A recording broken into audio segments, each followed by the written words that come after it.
ruler of the storm? Does that mean it's more powerful than Kushala Daora? Crow asked. The metallic dragon growled at that question. I hate to admit, but while my tornadoes and blizzards are impressive, his control extends beyond mine. Beyond the wind. He has full command of the storm. Ozymandias admitted. And it's a leviathan? I didn't know they could be two in one. Yang said. They're rare, but there are a few cases like that. Classification is tricky sometimes. Katana explained. I always thought Salem was a force of nature, so it's always shocking when we see a bunch of animals that are literal forces of nature. Hazel said. I really think you worry about that too much. Adam told him. Well, let's not delay ourselves any longer. Katana, if you'd please. Glinda said, the ice demon, starting the video. The screen started a black with the sounds of rain and thunder before a narrator began to speak. A whisper of wind bustling by into a Galaic tornado to try. The screen now showed a storm with a blimp being circled by something. A cascade of thunder peals from on high, a downpour, a trenching a waterfall in the sky. The circling beast flew up into the clouds before a torrent of water shot out where it entered and hit the blimp. A flash of lightning, a scream as they die. The blimp was seen losing control and then crashing. Fear the living storm and thus hear its cry, a large serpent-looking creature was shown on screen before a bone-chilling roar rattled the theater. Everyone was either in awe or fear of the beast, especially after its massive roar. That thing just brought down an airship like nothing. Ruby said fearfully. And that torrent of water. It was like a giant waterfall from the sky. Winter stated. And that roar. It sounded like pure power alongside rushing winds. Ashvin said in shock. It's beautiful, but I have a feeling it's even more deadly. Summer declared ominously. Haha. Whenever I hear that haunting call, well, then I get chills. Said Rage as a clip of a man saying they're multiplying was briefly shown.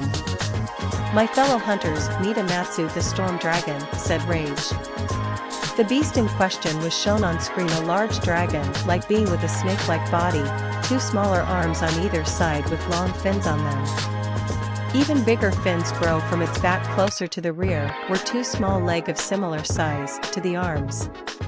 The head was like the normal Asian dragon's, with two different sized horns on top it. But the real eye-catcher was the glowing part on its body where the head met the body with electricity pouring from it. It was green in color with red flecks on its fins. A man was shown on screen beginning to do battle with one. It really is beautiful. Emerald admired the creature. Just too bad it can make giant waterfalls in the sky. Blake added fearfully. Roman whistled. Check out those horns and its chest, Neo. I bet those would sell for some nice cash. Roman said with a smirk. I hope you're not planning on poaching these monsters, Roman. Cinder said in a voice that was clearly meant as a warning. He gulped at this. And no way. That'd be crazy. My criminal life is over.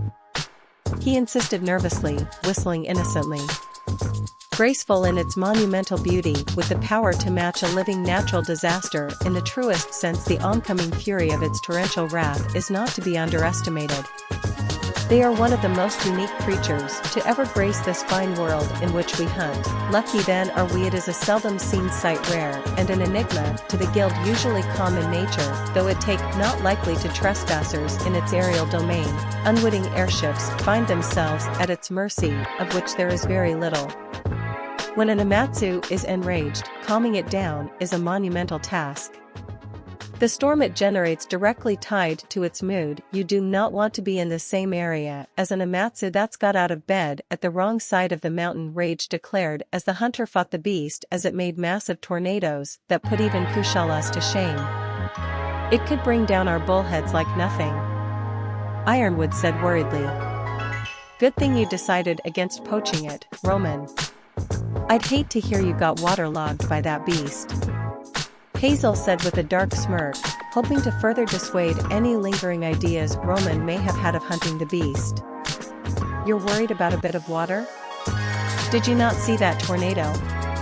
Coco cried out. The fashionista's right. That tornado it made was like 2 of Kushalas combined. Adam agreed. Once per year, like clockwork, Amatsu will appear in the misty peaks, rising to its highest point, the sacred pinnacle, and claiming it as its home. Where it spends the rest of its time is as of yet unknown, but from this lofty nest it will range out in the surrounding environs uncontested and unchallenged, causing calamity to all in its wake, forcing populations of both monster and humans alike to flee lest they be decimated. Rage explained.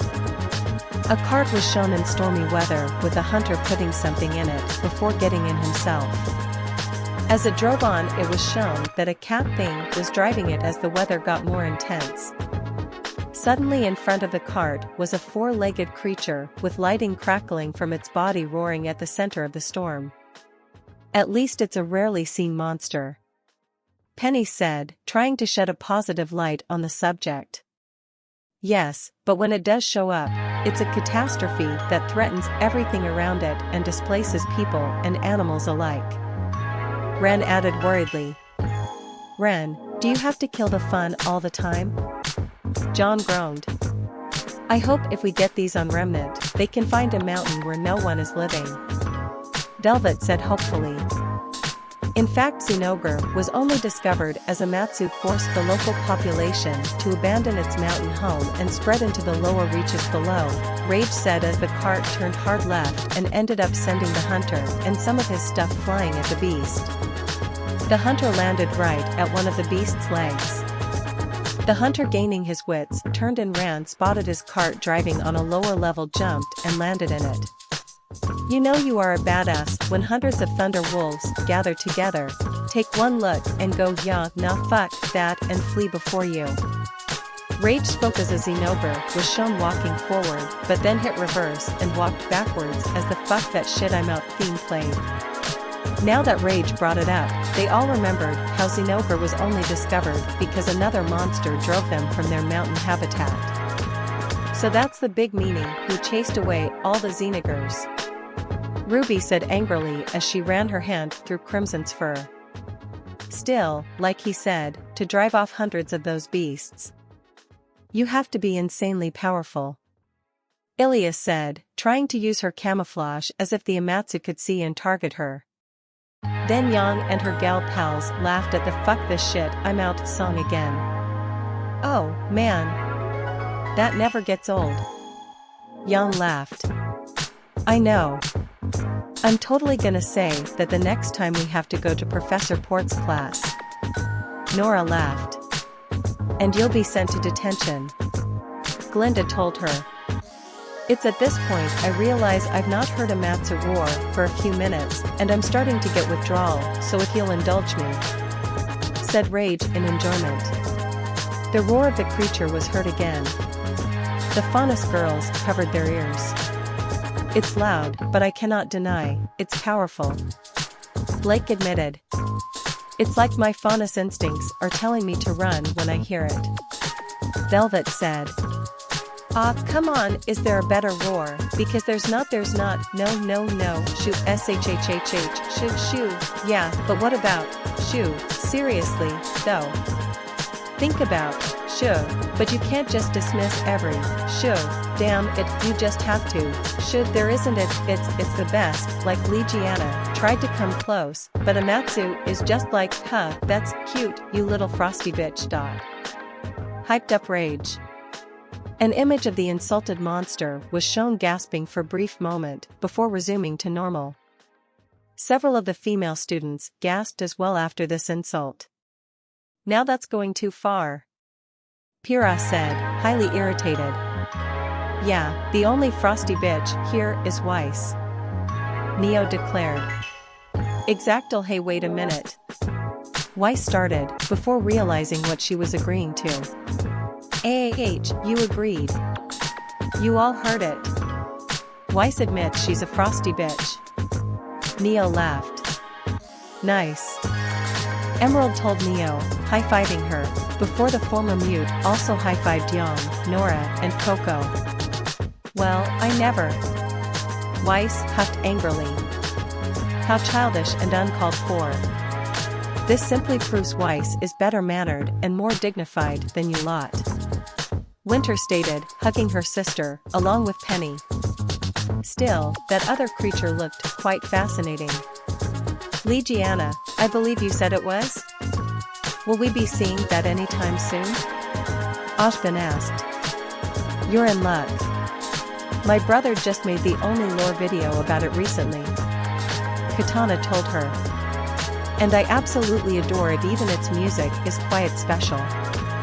Amatsu then is all about the wind and the water. It's... Well, imagine you throw yourself in a hurricane, you get ripped of the ground, swept away, thrown ragdoll through the air, that, but with less I'm going to die. And more grace and purpose. Explained Rage as Amatsu made 2 tornadoes that merged into one and later released a thin jet of water with enough pressure to tear up the ground. That water tore up the ground. Hazel said in shock. I don't even want to know what that might do to a human. Velvet said fearfully. It would likely vivisect them. Penny theorized, causing Velvet to cling to Coco in fear, shivering. She said she didn't want to know, Pen. But thanks. Coco said, annoyed at the gynoid for scaring her girlfriend, but smiling at the fact she was now holding the bunny girl in her arms. Amatsu generates storms using the storm vesicle, a specialized organ of mysterious and deep power. This can take in voluminous amounts of water, which can then be repurposed and expended, creating the storms that it rides upon, powering itself through the incredibly fast winds it generates using its powerful tail.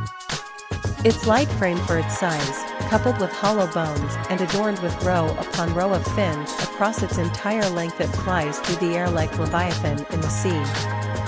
It's a memorable experience, fighting this majestic creature, unlike really anything else in the world. Rage claimed as Amatsu flew rapidly in a circle to create another massive tornado. A single organ containing all that power? Didn't he say Kushala had multiple wind sacs? And even they aren't that powerful? Cinder asked in shock. It would definitely be unforgettable encountering it, even without fighting it. I just hope it's an encounter that whoever has it can survive. Summer said, worried for anyone that may disturb such a beast. With all these factors, many of us would likely have a hard time touching it, let alone connecting with our attacks. Not to mention those winds and water beams. Truly, Amatsu is one monster to respect and fear. Ren declared. It likes to spend its time low to the ground, appearing to hover on the breeze, rising high into the air to deliver its more devastating blows. It comes at you with a series of water jets, wind blasts, tornadoes, flying past you with unreasonable speeds, knocking you out the way with force. It can even create a suction-like vortex, pulling in all the hunters to the center underneath it before deploying a tornado right on top of them, tearing them to shreds, ripping armor apart and sending them flying. Rage said as Amatsu drifted through the air around the hunter, rushing past him several times with ease, avoiding his strikes, before he got a few good hits in that stunned the beast. Oh, God. I'm getting flashbacks to our food fight with RWBY. John groaned. So much food. It got everywhere. Pyrrha whimpered. I believe being hit with that attack would be significantly worse than being coated with food, children. Ashbin said in concern. Even if anyone could survive that, their aura would likely be decimated. And the next attack would finish it. Ironwood said worriedly. When enraged, it glows red spots appearing down its body, giving an intimidating allure. Its tiny little limbs, nothing more than vestigial, as it is completely adapted to a life on the wind. An evolution ago, found itself living underwater. Its head them tiny, but adorned with these golden horns. Priceless and sought after, they strike an image that is not soon forgotten. Spoke Rage. I am getting really close to being done with the color red. Roman grumbled. You realize your hat has a red strip, don't you? Winter stated. I could never abandon my baby. Roman declared, offended. Suddenly, I'm feeling a bit inadequate. Adam said, disappointed in himself because the beast's horns were far larger than his. Does it really matter? You don't even use your horns. It doesn't seem like Amatsu does either. Ilya told him. There is tendrils of flesh flowing out of its cheeks, allowing it to sense the air currents and the world around it with even more precision. And let's be honest, anything that can be described as having tendrils of flesh, I mean that's up there, like immediately top 5, because look, tendrils of flesh, what I'm putting across here, that's a step away from tentacles. That's what I'm peddling, you know. Tentacles are so AW, said Rage as he turned creepy. Tentacles appeared on the screen for a few seconds, the screen cut to a technical difficulty screen before turning back to normal. Many were unnerved by his fascination with tentacles. So vulgar. Glinda said in disgust. That's a genre I always stay away from. Blake said, disturbed. Could be a fetish? Coco asked, shuddering a bit at the thought. What's a fetish? Ruby asked, looking back and forth between Cinder and Yang. When you're older. Both her sister and girlfriend told her with no room for argument. Apologies, I'm doing better, but sometimes that silk comes through. So then the fight goes on. Eventually you push Amatsu into a coma, Rage said as the screen showed Amatsu spinning in a circle before 3 tornadoes erupted from at the center of its spin, each one circling it before expanding outwards as the hunter on screen ran to avoid being sucked into them while epic music played in the background. The tornadoes then moved towards Amatsu again before combining back into one and then dissipating. Might be a good time to run, buddy. Crow told the hunter. As long as he keeps his resolve and remembers his training, he should be fine. Summer said, but with concern clear in her voice. It might be a good idea for these hunters to employ secondary ranged weapons for when close range becomes too dangerous. Penny stated. 1. And it deploys its final solution, its most potent weaponry, taking in as much moisture in the air into its storm vesicle. It will compact it, condense it, create pressure that would cave in the body of a lesser creature and then expels it with gargantuan force. Rage spoke as the beast took flight and was in the air before charging an attack. The beast then shot out 3 beams of water at such a speed and power that the ground and rocks below were split. The hunter narrowly avoided 2 of the beams before getting hit with the third. It was only due to his armor that he survived. That level of pressure is unreal. Its body shouldn't be able to hold in that much pressure. Glinda said. These elder dragons have defied science for a while now. The only thing that's not surprising about them now is how surprising their level of power is. Hazel stated. Very poetic, Hazel. And disturbingly accurate. Cinder said, knowing that water jet would cut through even the strongest of her flames. Ripping apart the land in great blasts of water. Cutting rock like a hot knife through butter. You do not want to get caught in by this attack. Acting like the autumn to a forest, removing all the green. Rage said as he began to crack up at the stupid metaphor. Everyone was completely lost at this point, so they just shook it off, chalking it up to Rage's craziness. So admittedly Amatsu is actually shorthand. Its full name is, Rage began as Amatsumagatsuchi, was shown on screen, Amatsumagatsuchi, Amatsumagatsuchi, Amatsumagatsuchi. A quick montage of people saying names of things wrong was shown. Amat's gonna chew, Amatsu is the main one, that's what the focus should be on. Said Rage, botching how to say the monster's name. Several of them laughed at Rage's constant failings to pronounce the name and attempted themselves. Amatsumagatsuchi? Ruby tried. Amatsumagatsuchi? Yang attempted. Amatsumagatsuchi? Neo gave a try herself. Blake licked her lips at that and silently summoned herself a plate of sushi. Amatsumagatsuchi? Nora butchered the name worst of all. Amatsumagatsuchi. Penny correctly pronounced the name. That one is quite the tongue twister, Roman admitted. Then I think we can all agree to simply stick to Amatsu. Ironwood said, the rest nodding in agreement. So you should actually see the stormy organ glowing in its chest. Especially when it is injured enough. In fact, its eyes and horns along with it glow, and this luminescent, glorious golden when it's really desperate to survive.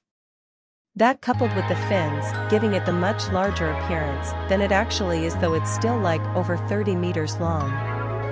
It dwarfs a blue whale and it has the red flecks, and it just all comes together to look damn impressive.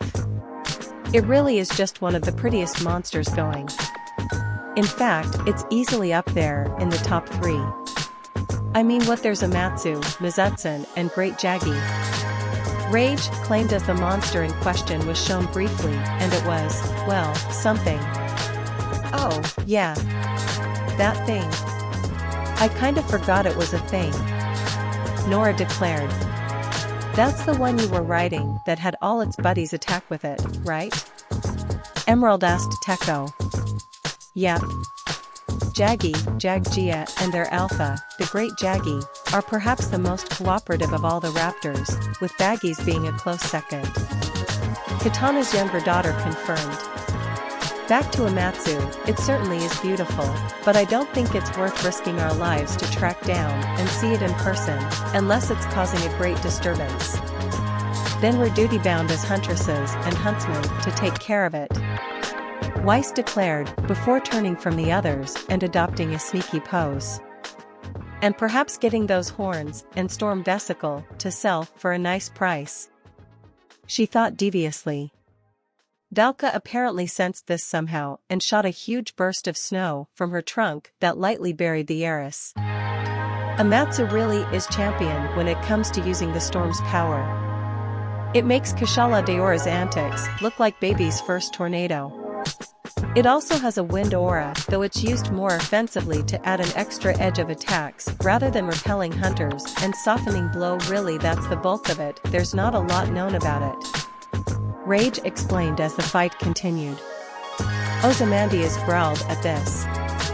His level of control may exceed mine, but that doesn't mean it's more powerful than me. And at least I'm strategic with my wind aura, the steel dragon ranted. Ozgun placed a hand on his monster partner's neck. Now, Amatsu may be impressive, but you're just as fearsome. As you said, you use the wind aura more effective. The best offense still relies on a good defense. His wind aura may harm people, but it means nothing if it can't touch you, Ozgun assured his beast. There's no need to compare yourself to others. You're special just the way you are, and Amatsu is special in its own way, Blake added encouragingly. Yeah. That God, for all of us, not just any one person or one monster. We've all got something that makes us awesome, Ruby said, causing Summer to smile at her daughter. I do kind of find it a little bit that it just gets to float like it's got little air jets constantly pumping out the underneath of it, keeping it nice and hover. Why? 'Cause look, I can buy it makes tornadoes. Kushala makes tornadoes fine, but it didn't always make them, yet it stays airborne like it can somehow just ride any kind of wind, even the passive wind it's surrounding its body.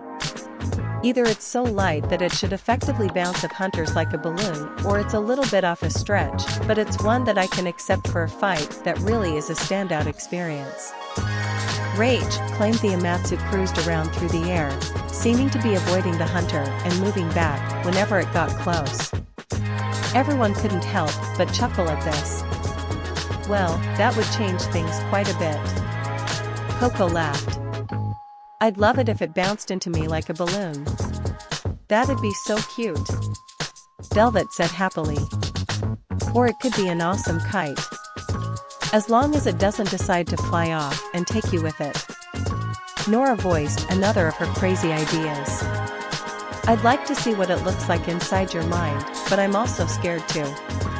Neo admitted. I mean, it is different, right? Already probably looking at it, you're like, yeah, that's that as well, and it really is well. The sheer epicness, the grace but deadly power of what you're fighting, the intense force that you can feel. All of these tornadoes swirling and hunting you down. With water attacks that dwarf anything you've ever seen before. The torrential downpour, that clouded sky, the flashes of red lightning in the background. It all comes together to give this truly monumental feel to this fight. Rage said as the fight got more and more intense, the storm in the background grew ever more frightening. My fire wouldn't stand a chance against any of this. Cinder said. That's just an opportunity for you to try new ways of fighting, use new tactics, and think outside the box. Winter told her. And if you ever had to fight one of them, I'd be right there with you. Ruby said, wrapping her arms around one of Cinder's, clinging to it tightly. There's need to win, to slay this creature that no matter how majestic it may be, no matter how much of a shame it is to put it down. It must be done, if not for the sake of the monsters and humans whose lives have been ruined, if not for the sake of the airships who can fly again without its interference, but for the sake of your pride as a hunter. To see if you can wage war against the elements and stand atop its corpse howling in triumph. Rage spoke as the fight was quickly reaching its end. Isn't it more important to take it down for the reasons he said before, basically stroking your ego? John asked. Come on, Vomit Boy. You've got to take chances every so often. Live a little. Yang told him. She's right, Mr. Ark. Sometimes it is important for huntsmen and huntresses alike to push themselves, to strive to new heights they simply couldn't reach before, for them to prove to themselves they are capable of taking on greater threats. Ashbin explained. And it really is a beautiful triumph, it's poetic, and in the death Amatsu proves for finality, its perfect control of the storm, for with its dying breath it instantly dissipates. The sun claiming the sky once more and lighting up the aftermath of the battle in its soft warm light. Rage finished as the once fear-inducing beast lay on the ground defeated. With its final breath, the sky once covered in dark storm clouds faded and allows the sun to shine on its corpse. And with that image the screen faded to black. This truly left everyone in shock, knowing its death cleared the weather and brought the sun out. Unreal. To have such passive control over such a massive storm, to keep it going, even while unleashing countless tornadoes or water beams. Even when so close to death. Its power truly is on another level. Hazel said in shock, both respecting the beast as well as finding it horrifying. Thank goodness it only shows up once a year. Emerald said in relief. But during that one part of the year when it does show up, all hell's gonna break loose. Crow added. So, thoughts? Katana asked. It's fascinating. And terrifying. Glinda stated. Indeed. It may even put the maidens to shame. A fully realized maiden may be able to create such storms, but even then, not nearly so passively to keep it going until their last breath. Ashbin stated. But it was also really cool. The way it floats in the air, with all its frills, was so pretty.